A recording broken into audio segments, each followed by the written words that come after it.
আসসালামু আলাইকুম, welcome to my new video. তো আজকের আমি আর একটা বিষয় নিয়ে আলোচনা করতে চাই, সেটা হচ্ছে যে কোটা বিরোধী আন্দোলন নিয়ে প্রচুর হত্যাকাণ্ড চলছে, খুনাখুনি চলছে। যাই হোক, একটা বিষয় খুবই দুঃখজনক, যেটা হলো যখন ছাত্ররা পুলিশ বা আওয়ামী লীগ ধরে ছেড়ে দেয়, এটা খুবই দুঃখজনক।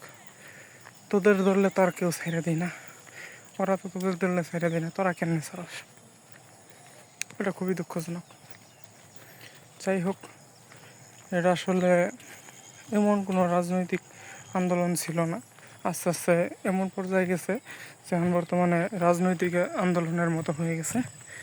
আর একটা গুরুত্বপূর্ণ কথা হলো যে আমি যেটা মনে করি যে ওরা এখন যে পর্যায়ে পৌঁছেছে পরিস্থিতি, এখন যদি সরকার পতন না হয় সেই ক্ষেত্রে কিন্তু যারা আন্দোলনকারী সাধারণ শিক্ষার্থীদের বিপদ হইতে পারে পরবর্তীতে।